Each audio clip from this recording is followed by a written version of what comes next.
I think they should have re-signed Chase. He's the best receiver in football. And I think they should have traded T. Higgins and built the defense around. I think you could have found, at least a decent number 2 receiver in the draft. You don't need to have 2 dominant number 1 receivers to win a Super Bowl.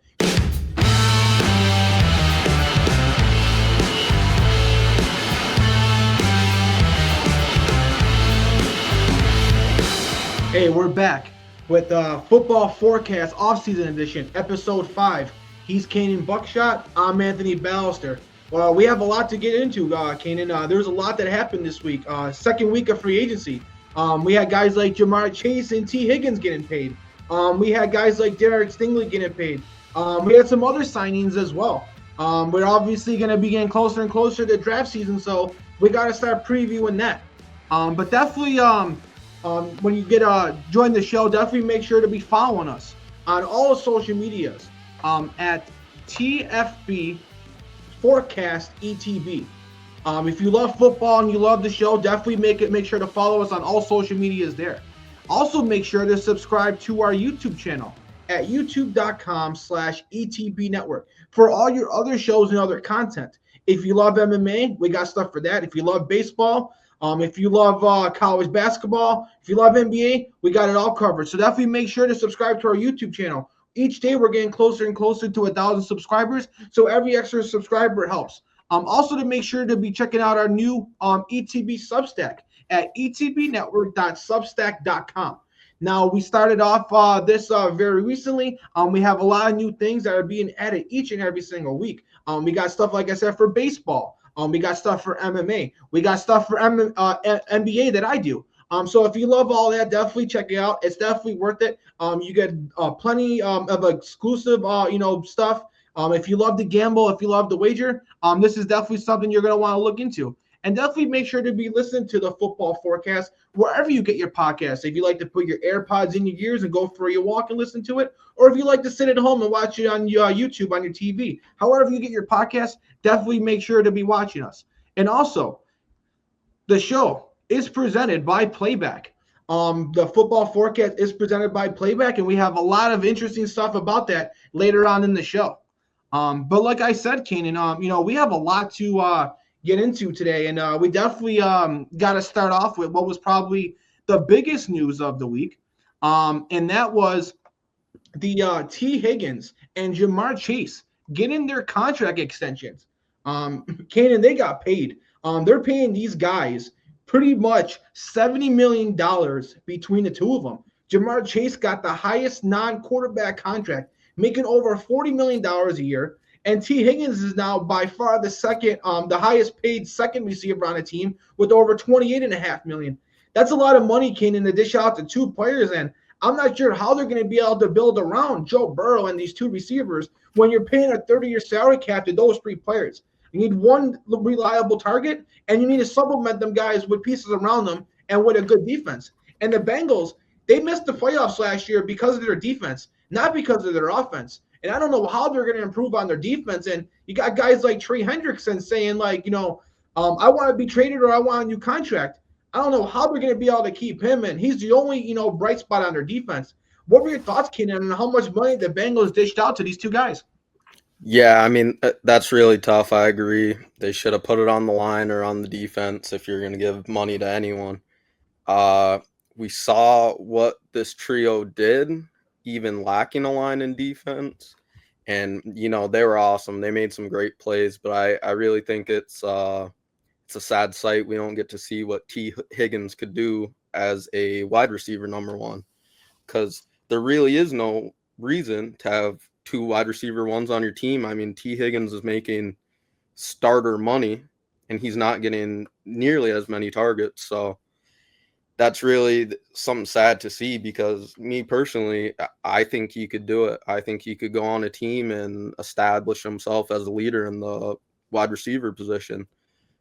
Through his career, barring the 2023 season, Higgins averages about 984 yards a season and is good for about 5 or 6 touchdowns. Who wouldn't want that guy?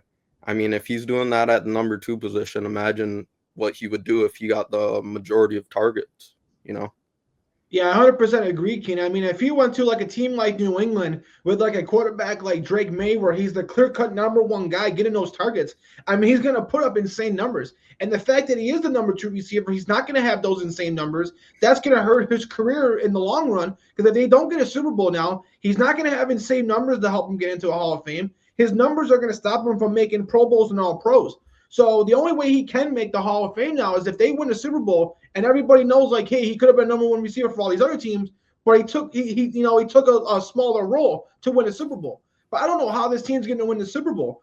I said this on ETB when Nick Morgan had asked me, can this team win a Super Bowl? And I said, yeah, this team can win a Super Bowl when all three of these guys were on rookie contracts. Now do you have to pay all these guys? You're not going to be able to supplement the team, the players around them. We see a team like the Miami Dolphins just a couple of years ago pay out a lot of money to Tyreek Hill and Jalen Waddle. And what happened? They weren't able to keep a lot of their offensive linemen, so their offensive line got weak, and their defense kind of took a step back. And obviously, all they had was their offense, and once Tua gets hurt, all you had is their receivers. So that's why their team struggles, because that's all they have. Now you got a team like where the Bengals were, obviously Joe Burrow, Jamar Chase, and Higgins. It's probably better than the trio in Miami. But at the end of the day, you're not winning a Super Bowl paying all that money to those three guys. Joe Burrow is making $55 million. Now, I know he's talked about taking a pay cut. He hasn't yet. Now, I wonder if in the later years, maybe if next year, when these guys' salaries really start to kick in, if he's a man of his word and he does take a pay cut, because that's the only way I can see this working, Kaynen, is if he takes a pay cut. But let me ask you, Kaynen, with them paying all this money, how much closer do you think the Bengals are to a Super Bowl? And I mean, do you think this is a team that can improve on a team that did not make the playoffs last year? I think this just brings them farther away. I think what their defense did last year, Joe Burrow was dropping 30 points a game and they still couldn't win. And that's just the facts. Like, you can't win a game if you let the other team score than you. And when you have a defense like that and all your money's tied up in three guys, can't really improve much. So I think their Super Bowl chances went down, actually. And I feel bad for a guy like Joe Burrow. And, people are on, Twitter, and they're like, oh, this puts so much pressure on Joe Burrow. I mean, how does it put pressure on Joe Burrow? I mean, Joe Burrow does his job. I think what it puts pressure on, it puts pressure on the general manager. I mean, this puts the general manager in a position where he has the draft nearly flawlessly to make this team competitive, because they're not going to be a player in free agency going forward. They're not going to be able to trade for any veterans because they're not going to be able to afford their salary cap. So the only way you can realistically build a Super Bowl roster with these guys making this much money is you got to have rookie guys on rookie contracts. And what happens is those guys leave after 4 years. So you constantly got to be replacing those guys and constantly be hitting every single year in the draft. So now the general manager can't have any bust. If he has a first-round bust, they're completely screwed. I mean, there's no way they're going to be able to rebound from that. So, and now you got to look at the fact that they're trying to win now. These rookies who they're going to be drafting this year and next year aren't realistically going to be able to make an impact for their first couple of years. So now you're thinking, okay, well, you're not even going to be good at least for a couple of years. And that's if your general manager actually hits on these players. You're still going to have to wait a year or two. So there's a lot of questions, Kaynen, and I agree. I definitely think this pushes, Joe Burrow. Unfortunately, like I said, it's not his fault of his own. It pushes Joe Burrow and the Bengals further away from a Super Bowl. And, they're not a historically good organization that has good ownership. So it's not surprising, given their ownership and given their history, that this organization has consistently made the wrong move. I even disagreed with them firing their defensive coordinator, Lou Amaretto. I know he had a bad season, but he was a good defensive coordinator year in and year out. And you lost so many defensive players after 2023 in free agency. And then you expect him to make something out of nothing. And because he didn't, you get rid of him. And then you bring in another defensive coordinator, I think from Notre Dame, who's probably a downgrade. So, you're not giving your defensive coordinator the players to coach, and then you basically make him the scapegoat. And then you take all your extra money and you pay on an offense, and now you're going to expect this new guy to come in there and be able to fix everything with no money. I think the Bengals have a lot of questions. And, given that division with Baltimore, and if Pittsburgh can somehow get a quarterback, that's a tough division for them to compete in. A team that is trying to compete and a team that's not trying to go into a rebuild is the Seattle Seahawks. The Seattle Seahawks, after getting Sam Darnold, went out and also added Cooper Kupp and they also added Demarcus Lawrence. Now, I'm not sure if, correct me if I'm wrong, Kaynen, but I think you were the one who may have said maybe Seattle could be a fit for Cooper Kupp, given the fact that they did lose DK Metcalf. Now, the reason why I was shocked about this is because I thought Cooper Kupp kind of had a similar skill set to Jackson Smith-Njigba. Obviously, Seattle thinks differently. They think that they can move Smith-Njigba to the outside and kind of use these guys very versatilely. So, and then they went out and added Demarcus Lawrence, the pass rusher from Dallas, which caused a complete huge debate and back and forth on Twitter between him and Micah Parsons. Basically, Demarcus Lawrence was like, yeah, you guys don't win Super Bowls in Dallas. And Micah Parsons was like, yeah, that just sounds like jealousy and envy. And then Demarcus Lawrence is like, yeah, well, the reason why you don't win is because you're spending too much time on Twitter. So now we got this back and forth between Demarcus Lawrence and Micah Parsons. But I definitely want to say, Keenan, with getting Sam Darnold and these guys, with Kenneth Walker and Jackson Smith-Njigba, Desmond Witherspoon, and Tyreek Woolen on defense, I think Seattle can compete. And in a division where you don't know where you're going to get out of the Arizona Cardinals, you don't know where you can get out of the 49ers with all their injuries and all the players they lost. I know the Rams are going to be good, but Seattle put themselves in a position to have a good shot at being the second best team in their division and making the playoffs. What are your thoughts about these signings, Keenan? And what are your thoughts about the debate and going back and forth between Micah Parsons and Demarcus Lawrence? Yeah, obviously the Seahawks are going through some major changes. They're moving guys in and out. I like them picking up Kupp, although he's not the same caliber as Metcalf. Kind of good start to fill the gap that he left. And I like Kupp because, as you said, they have a good guy, Jackson Smith-Njigba.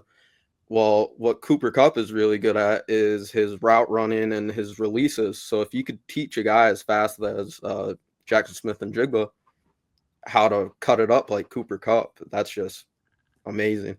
And I think that's the big thing why they brought him and Lawerence on, because they're guys who have been in the league for years, and they were guys who were at the top of their position at least one point in their careers. So I think it's more of the intangibles, but as well as you need someone for Darnold to throw to with Kupp. I mean, you bring him in, you pay him this money. As good as he did last season, he can't throw to himself. It was just a no-brainer. You needed to bring in another wide receiver. And I think that was a good move. As far as the controversy between Mike Parsons and Demarcus Lawrence, I don't know who to side with here, because on one side, Lawerence makes a point, like, that's the goal of the team is to win a Super Bowl, and you're not winning Super Bowls. But with Parsons, like, you can't really badmouth the team that you played with your whole career and paid you all that money, treated you well. Like, it's a toss-up. I'm not really going to pick a side there on that one. Yeah, I don't blame you. And with Micah Parsons, yeah, he does spend a lot of time on Twitter, but when it comes to playing on the football field, he always plays great, and he's definitely far from why Dallas is not winning the Super Bowl. I mean, he's getting a crap load of sacks. He's disrupting the offensive line. He's doing what he's supposed to do. Obviously he can't control what the rest of the team does or what the organization and general manager decisions are. So yeah, Demarcus Lawrence has a point that the team doesn't win Super Bowls. But I don't necessarily think it's Micah Parsons being on Twitter of why they're not winning. I think a lot of it has to do with probably Jerry Jones, who's kind of the owner / general manager. But I do think that Demarcus Lawrence can help the Seattle Seahawks. They have been desperately trying to improve their pass rush over the last couple of years. They spent some draft picks there. They got Boyd Mafe there. You got Derek Hall, who started to emerge a little bit last year. I think Demarcus Lawrence could come in, teach some of those young guys, and also establish a veteran presence. And like I said, with the corners that they already have, this team has definitely put themselves in a position to compete. And then when you look at a guy like Jackson Smith-Njigba, who's known for his releases, his route running and getting open, and now you got two of those guys. I mean, one of those guys is always going to be open, and that's just going to make Sam Darnold's life much easier. So, yeah, he may not have, as much talent and as much help as he did when he was at Minnesota, but he definitely certainly has enough help around him in Seattle to at least give them a shot at making the playoffs. But there was another player, Kaynen, who got paid, and he actually got paid the highest paid player at his position, and that is Derek Stingley Jr., who got a $90 million contract. Now, it's not the most guaranteed money by a corner ever.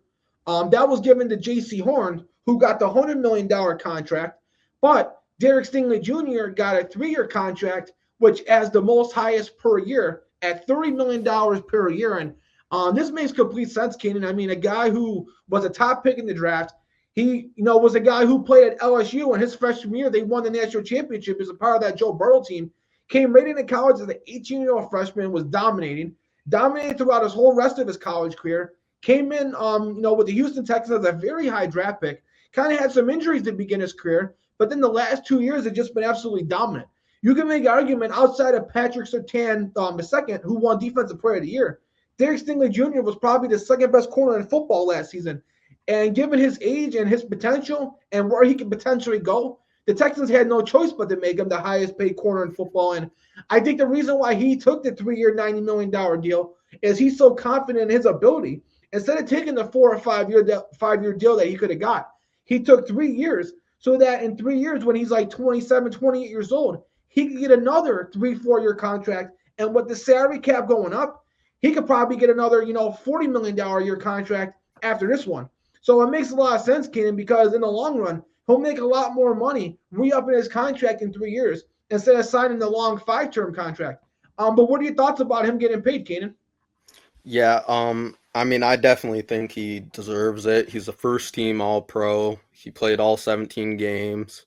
He had 5 picks last year, and he was an integral part of the Texans defense that played so well last year. Why wouldn't you pay him the money? He's so good. He tracks the ball like no other. We saw him lock it down all last season. And I think this is huge for the Texans, locking down a guy like this, because they are such a defensive-heavy team. They have a lot of great pass rushers. And when you rush the quarterback and get pressure on him, mistakes arise. And you need someone who can capitalize on that. And I think that's Derek Stingley Jr.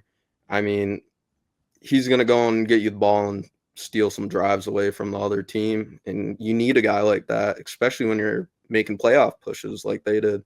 So, why not pay him the money? That was interesting to see. This came right after the Horn, $25 million a year, and then he got 30. I thought that was kind of neat. That was a really good move by the Texans. Yeah, and I like Derek Stingley Jr. Like I said, he started his career off in LSU, and like they said, he was a top recruit, and they didn't do him any favors at LSU and let him come along slowly. They said as a 17, 18-year-old freshman, he was out there on an island. And you got to remember, who was the receivers playing for LSU at this time? Justin Jefferson and Jamar Chase. And that's who Derek Stingley was going up against every single day in practice at 18 years old and holding his own. And then that's why you saw his transition in the NFL be so smoothly. They also, gave a new restructured contract to Danielle Hunter. Now, it's not your normal restructured contract. I think this one actually is going to end up paying him more money. So they rewarded Danielle Hunter, with some more money as well. Obviously, Will Anderson Jr. will be getting paid in a couple years when his contract's up. And then ultimately, they're going to have to pay C.J. Stroud. I still think this team is the team to beat in their division. I don't think the other teams like the Jacksonville Jaguars, the Indianapolis Colts, or the Titans are going to be able to compete with the Houston Texans next year. They still need to get – I know they brought in Christian Kirk. They still need some more offensive line. They could probably still need another receiver because right now all they have is Nico Collins and Christian Kirk. They're not going to probably – it doesn't look like they're bringing back Diggs. They haven't even discussed that yet. So they definitely still need some more help. But locking down their premium player on defense definitely makes a lot of sense. The Football Forecast is presented by Playback. Watching sports is fun, but it's more fun with others. We spend way too much time watching it alone. Playback is a virtual space where communities can stream live sports together with everyone perfectly synced up.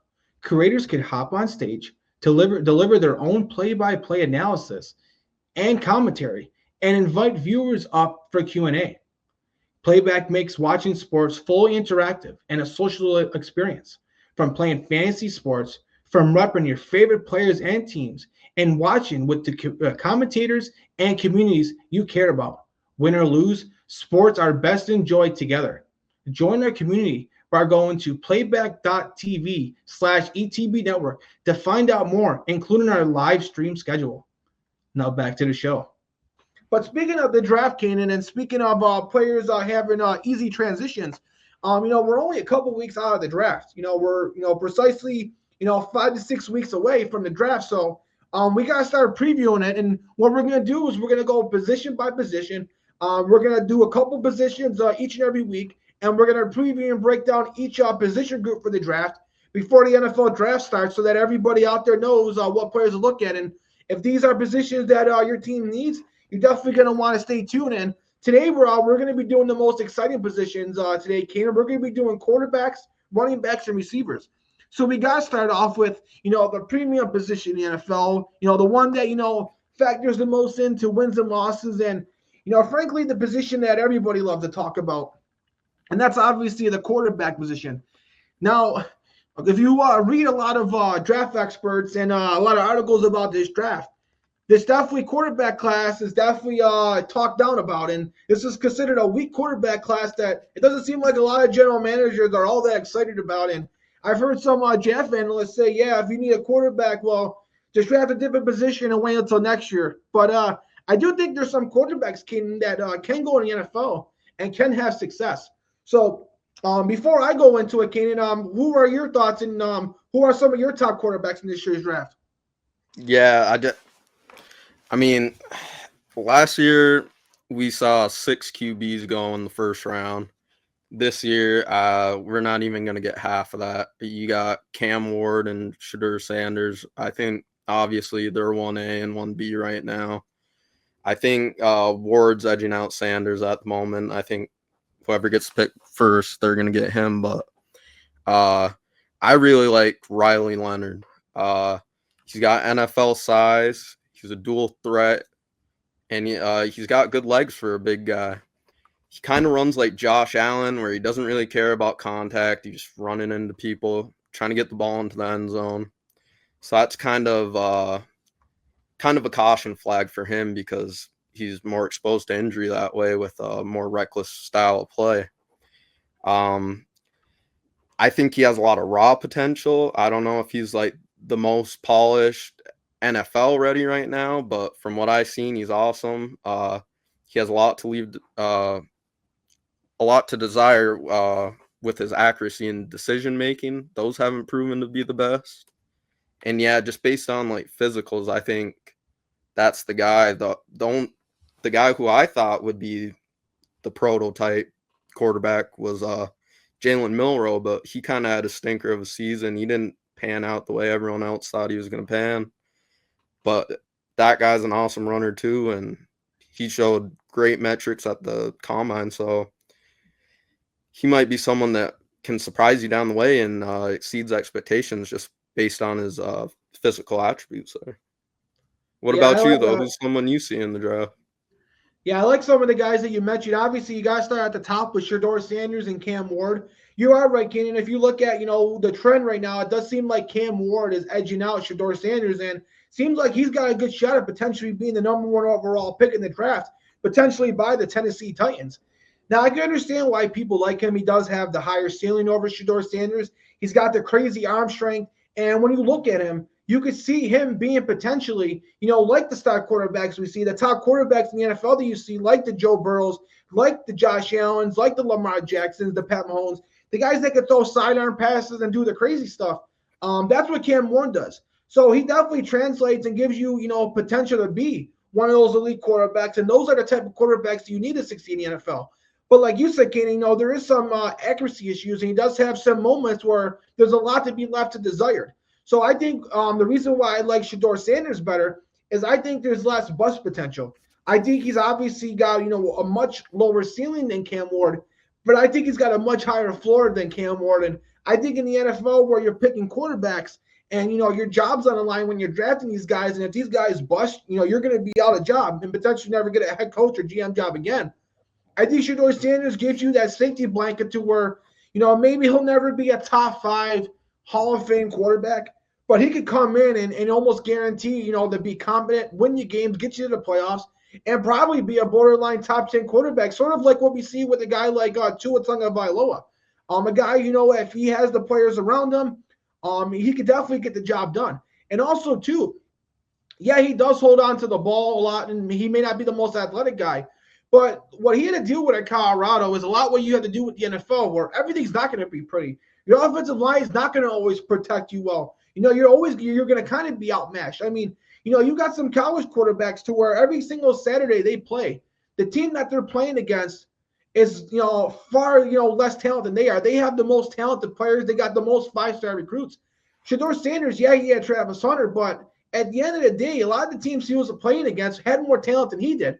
And that's what you have to do in the NFL, where everything's pretty much even. More than likely, you're going to be playing a team that's better than you, and you're going to have to make the players around you better. And I think Shedeur Sanders is the guy who could come in, be the leader of the franchise, and be the perfect leader to get the team where it needs to be. He's accurate. He makes right decisions, and he's going to get the ball to where it needs to go. So if you got receivers like a la Malik Neighbors, or some other talented guy that the Giants have, I think he'd be a perfect fit in the Brian Daboll system. But I can understand why people like Cam Ward better, and it's definitely a 1A, 1B.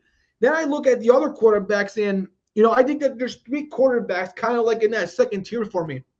You got Jackson Dart from Ole Miss. You got Quinn Ewers, and you got Jalen Milroe. All those guys have insane talent. Obviously, Jalen Milroe has the most talent, but they all have sort of some issues, and they all got inconsistencies, some more so than others. What makes Jalen Milroe so unique is he's the most talented one, but he's probably the most inconsistent of them. Then you got a guy like Quinn Ewers, where he throws such a pretty ball. He's accurate, but he has a tough time staying healthy. He's a little on the thin side, and sometimes he could turn the ball over and make head-scratching decisions. And then you look at a guy like Jackson Dart, who, if you look at him, he's probably been the most consistent of the 3, but he's had his moments to where you're like, why are you throwing that pass, or what kind of interception was that? And he did have a lot of good players around them at Ole Miss and played in a very quarterback-friendly system with Lane Kiffin. So you got to try to distinguish that as well. Right now, out of those 3 guys, I'd probably lean towards Jackson Dart because he was the most consistent. And when it comes to playing in the NFL, you want to have consistency more than just raw talent. Honestly, Kaynen, Jalen Milroe probably may have a higher ceiling than Cam Ward. I mean, if Jalen Milroe turns out to be a great quarterback, he can be elite. The guy's almost 6'2", 225, 230 pounds. He just ran a 4.3 40 at his pro day. The guy's super, super strong, and he's actually got a really good deep ball. His arm strength is super, super strong. He can throw it 70, 80 yards, and his deep ball accuracy is really, really actually good. What the thing is he can't do is the short and intermediate routes. He's kind of like an Anthony Richardson that we saw going in Indianapolis Colts, and he seems like he hasn't been able to figure it out yet. So that's the thing with Jalen Milroe. We have to see is he going to be like Anthony Richardson, or is he going to be like Josh Allen and be able to fix his accuracy issues? But I like Jackson Dart out of those guys. And then some late round guys I want to mention. I like Kyle McCord. He transferred from Ohio State to Syracuse, and he did really, really good there. I mean, he's got the arm strength, and he fixed his turnover worthy issues as well. And he's a guy who could fit the ball and make any single throw that you want. And like I said, he fixed his turnover and his accuracy issues and carried a Syracuse team that wasn't really all that great and led them to a lot of great wins this season. And he's a young guy who was a top recruit coming out of high school as well. So we always knew he had the talent. I like Riley Leonard, Kaynen, like you said, as an athlete. The guy's awesome. He has got another guy where he's got to figure out his accuracy issues as well. I mean, if he was a better passer, he'd probably be a first-round pick as well. The last guy I want to mention is Tyler Shunk, the quarterback from Louisville. He's probably the hottest name right now. Now, he's a little on the older side. He's actually born in 1999, and the guy's playing college still. He's been in college for 7 years. He's had a redshirt year. He's had the COVID year, and he's had a medical redshirt year. So you're looking at a guy who's going to be a 26-year-old rookie. But he's obviously got a lot of experience. He's super pro ready. And the reason why he played college so long is because he consistently kept getting hurt. He was a guy who was big, strong, and fast and had all the tools. But he couldn't stay healthy, and that's why he was going school to school. Well, he finally had a season this year at Louisville where he was able to stay healthy. He was able to show his arm strength. He was able to show his accuracy and his mobility. And then now he's looking, he's going to the combine, and you look at a guy who's 6'4", 6'5", running a 4.6, 4.7 with the accuracy that he has. And yeah, general managers don't like that he's older as a first-round pick, but they like his age as a later-round guy because he's super pro ready. And if you could draft him right now as a backup, you could trust the fact that if your starter gets hurt, that rookie could come right in because he's not a normal rookie being the age of 26. So that's my overall thoughts, Kaynen, on the quarterback position. Like I said, it's not an overall, good quarterback draft class, but I definitely think there's some hidden gems, and there's going to be some guys that are going to be surprises future down the line. And one position that is definitely not weak, and one position that may be probably the best I've seen in maybe 5+ years, is the running back class. Kaynen, this running back class is absolutely awesome. And I know they got your boy in there, Ashton Jeanty, who's a generational running back, one of the best running backs I've ever seen come out in the draft. What are your thoughts about him, Kaynen, and what are your thoughts overall about this running back group? Yeah, you knew I was going to talk about Genty, so I won't spend too long on him since everyone's talking about him. I still have him as my first running back going off the board, obviously. There's people saying he didn't face good comp in college, and what I say to that is check his stats against Oregon, one of the best teams in the nation. He had 192 yards and 3 touchdowns. If that's an off game for the kid, I mean, why wouldn't you take him if that's a bad night? But enough of him.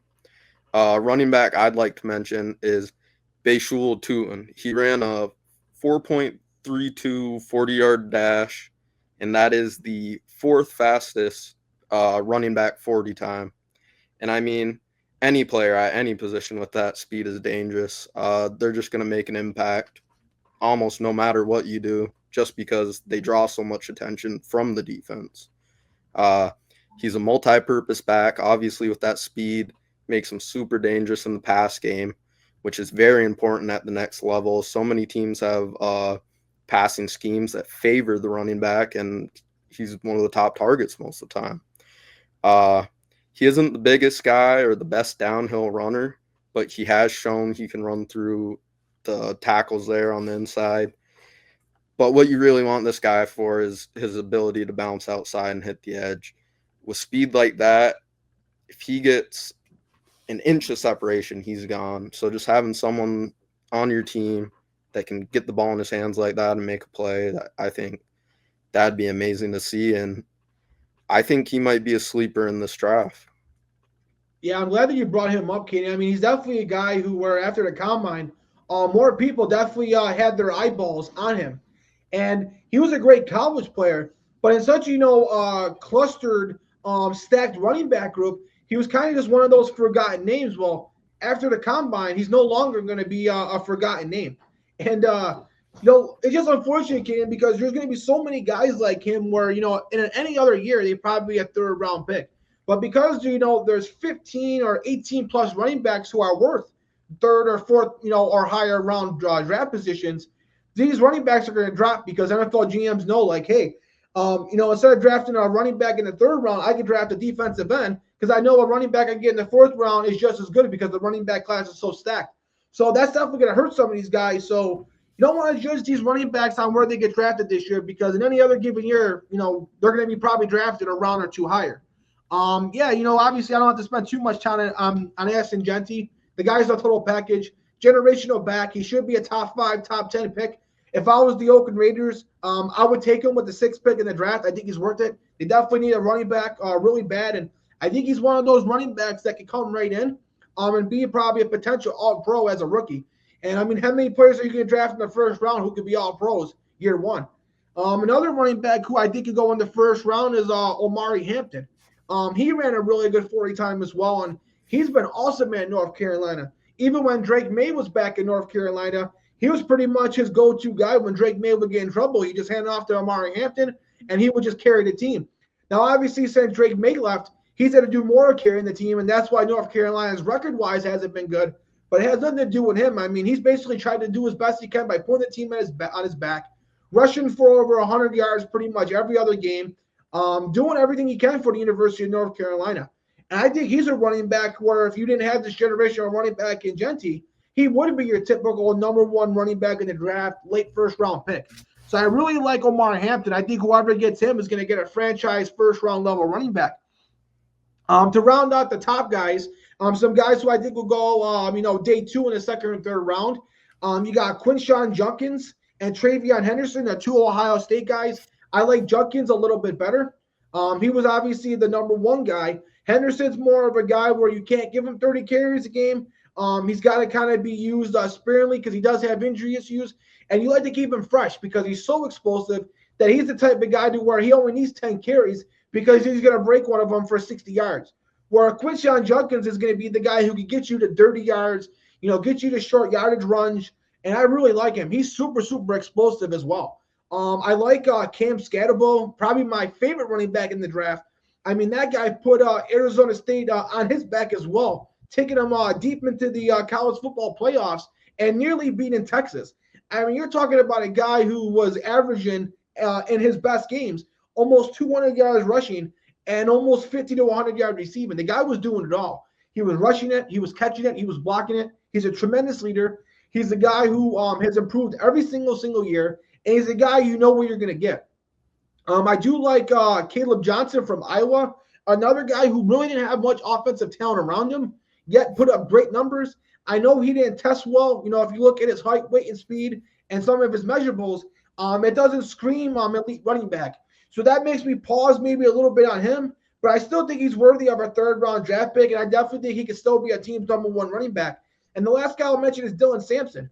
Dylan Sampson was the heart and soul of Tennessee, and Tennessee was a stacked team last season who had a freshman quarterback, and Dylan Sampson made that freshman quarterback's life a lot easier, and he was pretty much getting all of their touchdowns, which is why Tennessee went all the way to the playoffs. So that's the running backs I have, and we could go all day on this game because there's about 16 to 18 running backs here who probably are going to go, in the top 120 picks.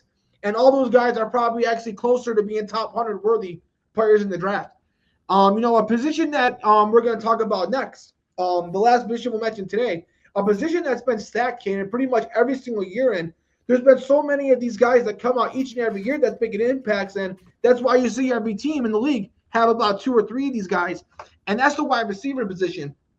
The wide receiver position, Kaynen, each and every year has been super, super deep for the last couple of years. I think this year it's probably not as deep as it was last year. Last year, you had the Malik Neighbors of the world, Brian Thomas Jr., Marvin Harrison Jr. I don't think you got guys like that, but this is still a very deep receiving core, and teams are going to get some really good receivers in Kaynen this year's draft. Before I go, though, what are your thoughts on this receiver class, and who are some guys that you got your eye on? Yeah, Anthony, like you said, it's not the best we've seen in years, but it definitely is one of the deeper positions in this draft. I like Teteroa McMillan, 6'5". He's got a massive catch radius, and he's very light on his feet for a big guy.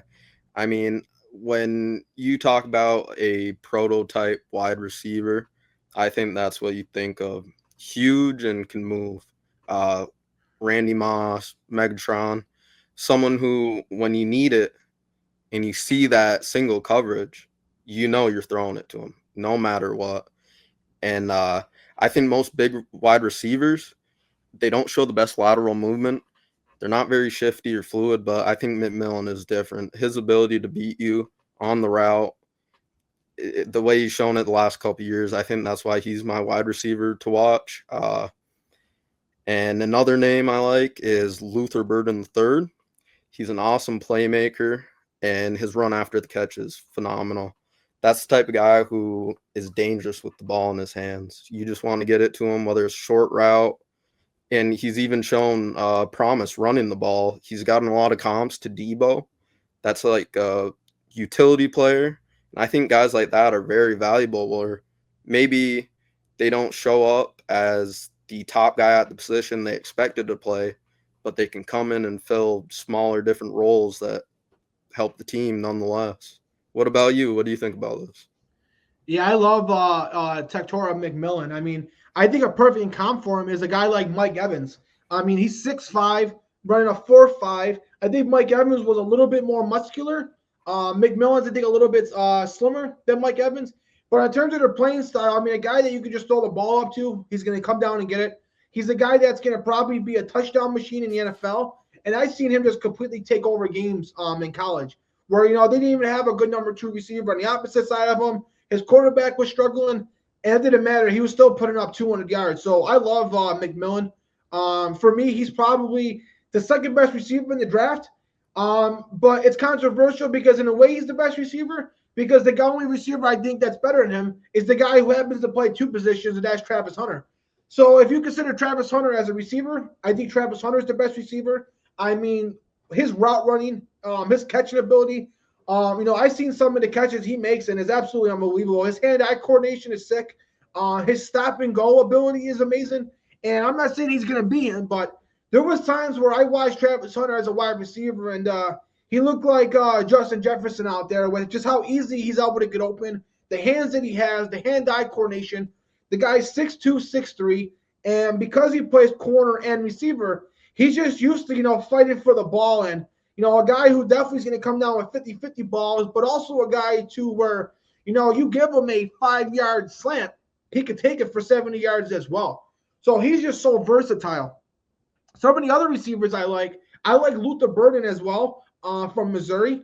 He's a very explosive receiver who may not be the biggest guy, but he's a tremendous route runner. He's got tremendous hands, and he's kind of like Deebo Samuel, to where he's not the tallest, but he plays tough. He's muscular. He's strong for his short height. Now, I'm not saying he's short, but he's not 6'5" like McMillan. But he reminds me of a guy like Deebo Samuel, where you could probably line him up at running back, you can line him up at slot, you can line him up at the outside receiver, and he's just going to be a guy who could do a lot for you. And I really think he should go early first round. Some other guys I think that could go in the first round, you got Emeka Mbuka from Ohio State. He's probably one of the safest picks in the draft.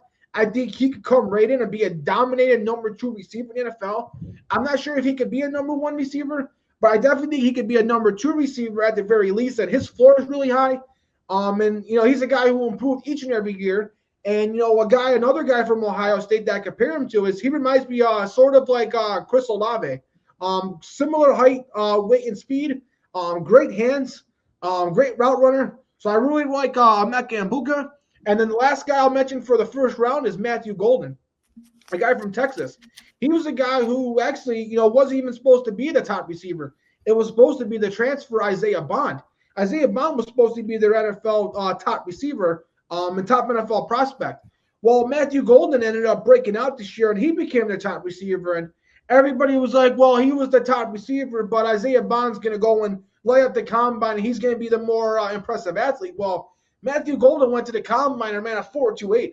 And not only was he the best receiver on the field, he was also the most talented receiver at the combine from Texas. So, now you look at it, you look at the guy who's put the film on tape as a good receiver, and now he's showing his great athletic ability, being 5'10", 5'11", 195 pounds, running a 4.28. That's a guy who's definitely got to go first round, and I think he's just scratching the surface of what he could be. Some guys in the second and third round that I think could be steals is I like Xavier Restrepo from Miami. He reminds me of Ladd McConkey, a guy who's going to be able just to get open and just makes it look easy, but not a guy that you're going to be like, oh, he's the most talented receiver I've ever seen, or he's the biggest or fastest. He's just a great football player that knows how to get open and knows how to play the game of football. I also like Jaden Higgins from Iowa State. I like Trey Harris from Ole Miss. I like Jack Beck. He had a huge breakout season as well. And I like Jalen Noel, the receiver from Iowa State. So I like all those guys, Kaynen, and I think all those guys could make huge impacts. And then our last topic we have today is Cal. Cal football is going to make Ron Rivera, the former NFL coach, their general manager. Now, he's not going to be obviously the head coach, but he's going to help manage the team. And now with this new era of college football where you have, kind of like free agency with the transfer portal, you're paying the players through NIL. You're paying recruits, which is kind of like almost like an NFL draft in a way. So, and players are constantly coming in and out or asking for more money or getting more money from somewhere else. So, you kind of do need a general manager in college now because college football right now is more like the NFL than it's ever been. So, a guy like Ron Rivera, who has had success in the NFL, coming as general manager, I think he can, at least have somewhat success in Cal. And obviously, I think it'll be much easier for him than the NFL. But do you have any thoughts on this, Kaynen? Yeah, I mean, I just think how, like you said, the way college football is structured nowadays, you kind of need a general manager. And why not have a guy who's been around the NFL for years and has coached unbelievable players and has come up and made those decisions himself. So I think that's a good move by Cal, and I think it's going to turn out well for him when you have a guy like that behind the scenes. Yeah, I think it's crazy, Kaynen. Like, all these guys are just suddenly going to college. First it was Bill Belichick. Now it's Ron Rivera. Where does it stop? There's so many rumors of all these other guys. You got Michael Vick now coaching at small school colleges. I think Deshaun Jackson now is coaching at small school college. I mean, I love it, Kaynen. I mean, I think it just makes the games more exciting. That's gonna do it here for Football Forecast episode 5. Thank you for tuning in. We'll be back next week with episode 6. We're gonna be breaking down any breaking news that happens. Obviously, we're going to be breaking down more positions. We'll obviously be probably focusing on some tight ends, some offensive linemen, and maybe we'll try to fit in some defense as well. But definitely make sure to be following the show on all social medias at TFB Forecast ETB. Also, make sure to be following our YouTube channel at youtube.com/EPT Network. Like I said, we're very, very close to 1,000 subscribers. So definitely make sure to tune in and definitely make sure to hit that red subscribe button. Also, make sure to check out our Substack at etb.com, etbnetwork.substack.com for all of our other shows and content. Like I said, we got new stuff starting every week, so definitely make sure to stay tuned. Make sure to listen to us however you listen to your podcast. If you listen to us on the go or if you listen to us on your TV, definitely make sure to be following us however you listen to your podcast. And also, the Football Forecast is presented by Playback. We have a lot of excitement about that too, so definitely make sure to tune in with that. And we'll see you next week.